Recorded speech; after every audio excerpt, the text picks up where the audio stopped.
to the Nitty Gritty of Real Estate podcast. Today we are talking about 4 controversial real estate investing topics.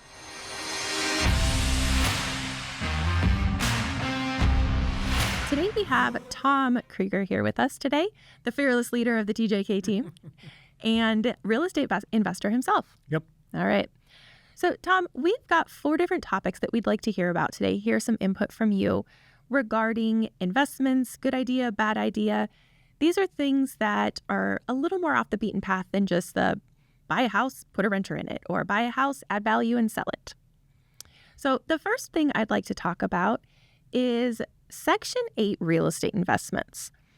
Some people purchase, looking to rent, and one of the opportunities that is available to them is renting to Section 8 housing. So I think first off, it would probably be helpful for our listeners to hear a little bit about what does that mean, and then if you'd maybe give us a little idea about pros and cons to it. Okay. Well, Section 8 housing is nothing more than the government subsidizing somebody else's rents. And usually the government subsidizes about 70% of the rent. So if it's $1,000, they're going to give the tenant $700 to use towards the rent. And then the tenant has to come in with the other $300 in our scenario to cover the rent. Now, the concept behind Section 8 housing is that they're trying to get the more poor people out of housing that is government housing. Because in these government housing projects, high crime, okay? So because they want to bring the less fortunate out of the high crime areas, they're willing to take some of the money the federal government is willing to give the states and cities and utilize some of that grant money to help pay for rent for qualified individuals. Okay. So giving those funds and to people to give them an opportunity to go somewhere else. Go somewhere else outside. We'll use the term projects. Okay. Get outside the that's kind projects, of people right? Now, that's that. a slang term, and it's not to be derogatory to other people, just a slang term they use. So get out of the government projects and get out into a little bit more affluent areas where they can have a better lifestyle, have children in better schools, and get away from the crime. Although we all know crime is everywhere. Sure. But in certain areas, it's more prevalent. And if you're a parent and you have children, you definitely want to protect them. So this is a way for the government to give a helping hand to help people to move into an area so they can educate their children and they have a better beginning on life with a better school system. Okay, so the concept is trying to especially give these children right, like an extra step.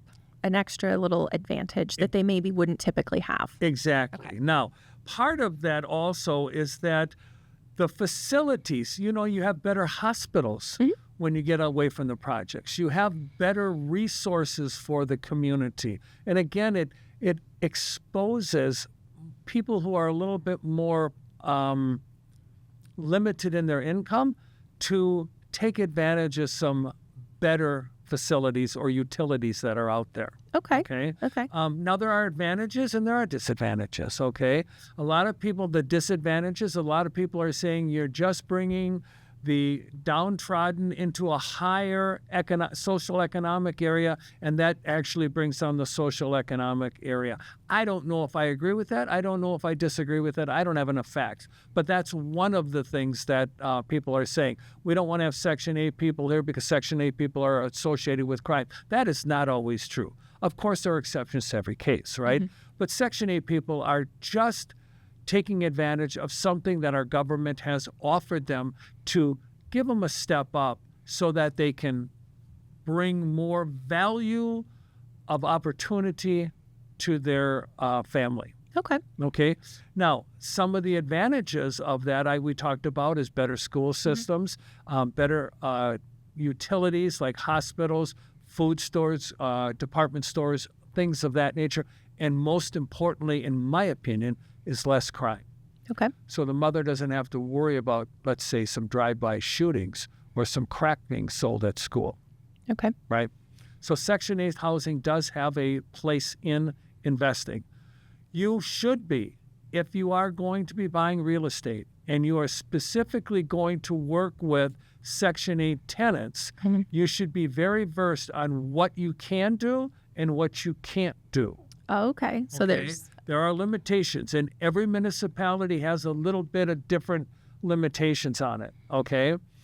I prefer Section 8 housing tenants versus rent-controlled districts.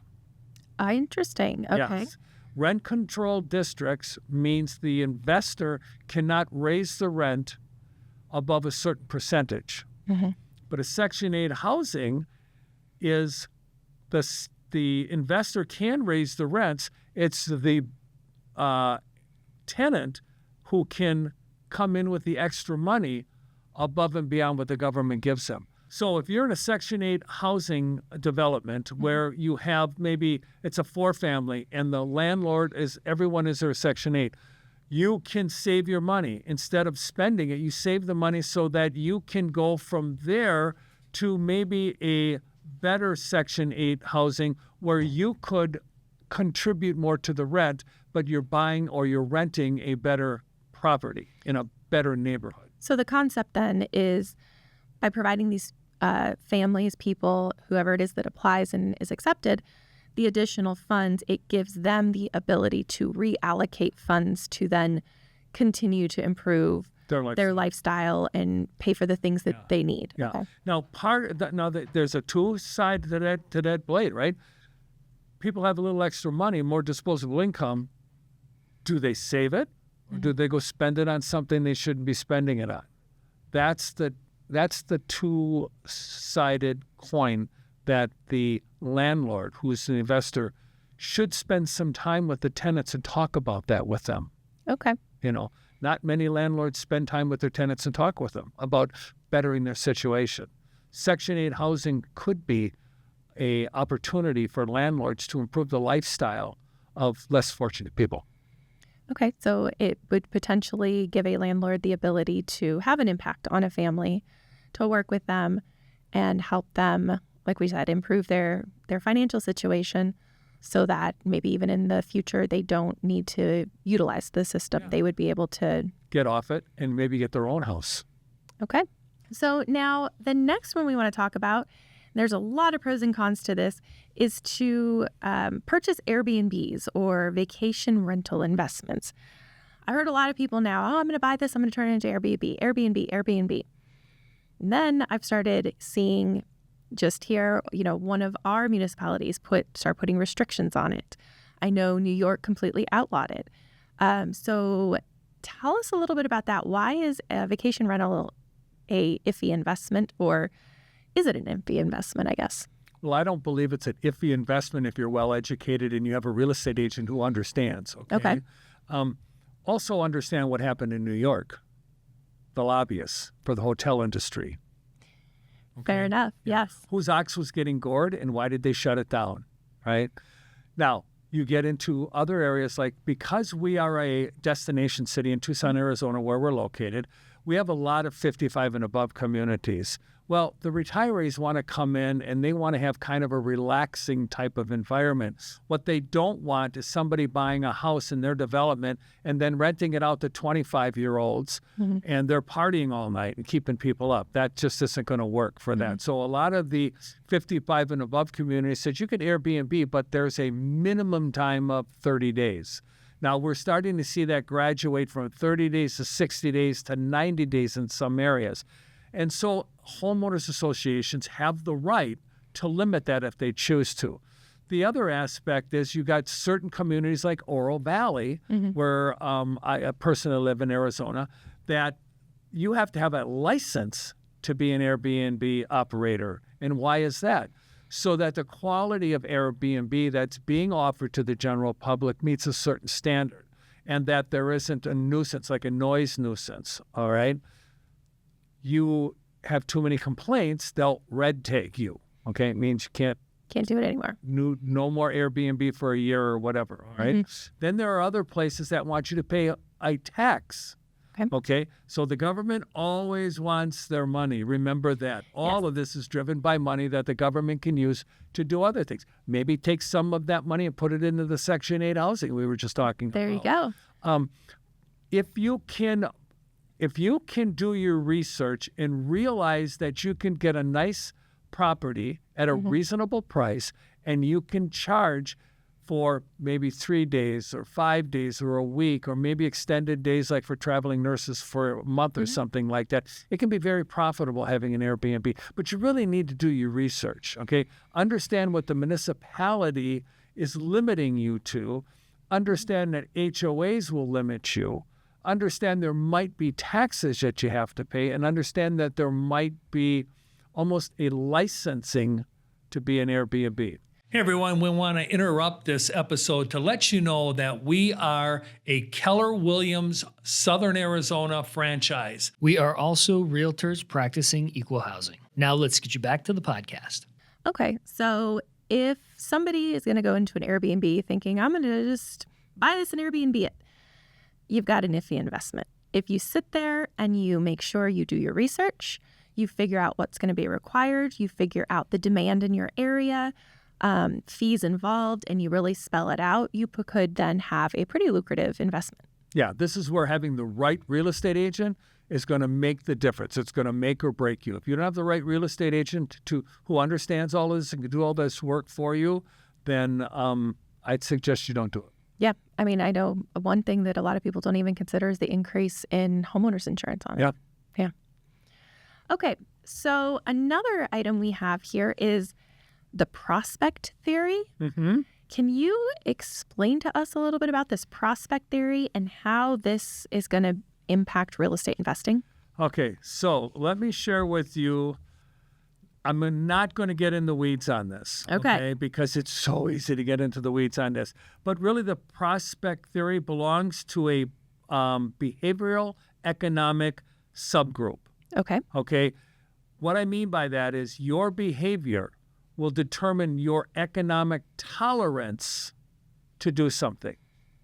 Okay. So Okay. when the investors, like financial advisors, talk about what's your risk tolerance, that Right. we're kind of getting into that. Or Okay. you hear people talk about the 80-20 rule, where 80% of the people will do something to avoid a loss, where 20% of the population will do something to get a gain. Okay. Okay, so 80%, 8 out of every 10 people in general will take an action to avoid a loss. Only 2 out of every 10 people will take an action for a gain. So if you have a activity or an action that you're going to take, and 50% of it could lose or 50% of it could win, 20% of the people are going to take the winning shot. 80% or 8 out of 10 people are going to play defense and try and block the shot. And just make sure they don't lose. And They make are sure they don't lose. okay. So 88 out of 10 people are more concerned with just not losing, Right. keeping what they have and not losing, Yep. versus the 20% who are willing to step out of their comfort zone, that little bit of extra stress perhaps, because of the potential gain. Yes. Okay. So it could be a 50-50 either way. Mhm. But the people are going to take an action that'll prevent a loss versus taking an action that will result in a gain. Okay. So it's prevention or resulting in. Okay. Okay. I'm going to be an offensive player on the basketball court, all right, like Michael Jordan. But what made Michael Jordan great is he was also a great defensive. Mhm. So he played both sides at the same time. Very few people can do that, Right. okay? Most of us, I will say that I'm in the 20%. I will take an action that will get me a gain versus not do anything to avoid a loss. Okay. Okay. So in investing, that's what you look at. People say, all right, well, I want to buy this 4-family and I'm going to rent it out, and I'm going to rent it out for $1,000 a month for each one. That's $4,000. And my mortgage payment is $3,000. And then I've got some vacancy factors and stuff like that. My profit margin, let's say, is only $500 a month, right? Some people will say, what if I have a person and they don't pay rent and now I lose $500 a month? Now I'm not going to do this deal. I'm just going to sit, Sit right? back. Where a person says, okay, that might happen. But over the long term, there's going to be money to be made. Okay. That's that risk aversion or loss aversion that they're wanting to stay away from. So it would be convexed or concaved an investment, if you understand those terms. One is a bulging of expectations, and the other one is a contracting of expectations. Okay. I know I'm getting into weeds here. I didn't mean to, but it's No. all on your behavior. It's all how you It process is. information, right? And essentially it's going to dictate your tolerance for these sorts of investments. Exactly. And a good real estate agent will be able to read you that way by asking you probably 4 or 5 questions. When I'm working with investors, I ask them a few questions. I'm like, okay, I'm not the agent for you because you are risk aversion, non-tolerant. Okay? I want you to be aggressive. I want you to be looking for profit. I don't want you to worry about conserving, because the person that worries about conserving will never gain it. They'll just hold on to what they have, and that's it. Okay. Which is not a bad way. It's just the personality, a behavioral trait in individuals. So then kind of like you said, making sure that you are working with an agent who is like-minded. Yes. Okay. Yeah. All right. And then lastly, the odd lot theory. And if I understand this one correctly, it has a little bit to do with the fact that we're gambling on non-seasoned investors making mistakes. Yes. Okay. And that's what we're seeing right now. We've been seeing it for about 2 or 3 years. Okay. So I'm going to ramble here a little bit, so please bear with me. Okay. 12, 13, 14, 15, 16, 17, 18, 19. Those years, there were a lot of people who were selling properties to get rid of them because the house value finally came up to the value they owed on the property, and it was an investment property. Also, during that period of time, we started seeing more and more properties coming on the marketplace that were undervalued but needed work. So smart people created LLCs or companies or businesses to buy these properties, add value to them, then turn around and resell them. People were watching this happen. The general public was watching this happen. And now in 2022, 2023, they're starting to want to buy these houses. And when they see a house that's a little run down, they want to buy it, they want to dress it up, and they want to resell it. The problem is those types of people are coming late to the game. Values have gone up so much. The margins are so small that if you don't have the exact numbers you need to buy the house at the right price, put the improvements in at the right price, put it on the market at the right price to make some money. We're seeing more and more people get into this game, hard money lend, make a mistake, the hard money lender forecloses on them, and then takes it back. Okay. That's the odd lot theory, where the last in is going to be the first to lose. Gotcha. It happens in the stock market all the time. Okay. If you analyze the stock market, you'll realize that the late investors get in at the very end, and then the smart investors are leaving as the late investors come in. And there's more late investors than there are early investors, so there's enough money out there for the early investors to pull their profit out. By the time the late investors realize the market shift, it's too late. So that actually would then kind of lean back into our prospect theory. This 80% that is risk adverse, they're going to be the more likely to try to jump in once they've seen things working. But by that point, it's too late. It's not the ideal situation. It's too late. It's too late. You've got to be, I've seen investors and I've seen people who want to be investors try to come in and figure out, and there's just not enough profit margin there to make it make sense. Then in that case, those risk adverse people are taking a huge risk. Yes. Yeah.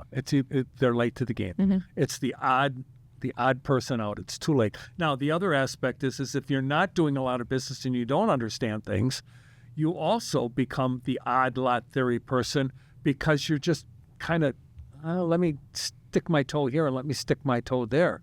And when you do little things like that, you're not versed enough in the marketplace, whether it's in stocks or real estate, to be 100% confident to take that risk.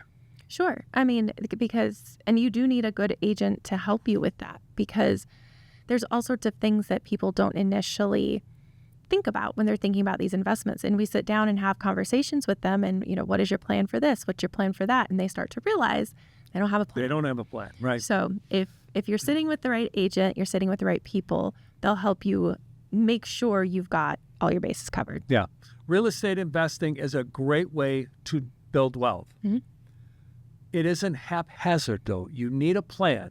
You need the right people in your corner. Real estate agent is one. An attorney is one. An accountant is one. Those are three for sure that you need to have when it's in real estate investing. Also, you need to have the supporting contractors out there.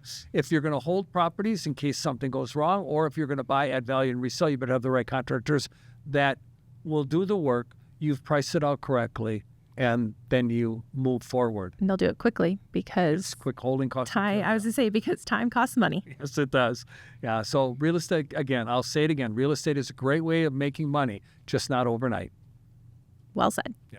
All right. Well, thanks for joining us here today, Tom. Thank you for listening and watching the Nitty Gritty of Real Estate podcast here with the Tom J. Krieger team of Keller Williams, Southern Arizona. If you are interested in buying a home, selling a home, or even investing in real estate, we have 5,000 agents across the country that we can connect you to. If you need any free resources, feel free to check out our website at www.thetjkteam.com. We hope you have a great day.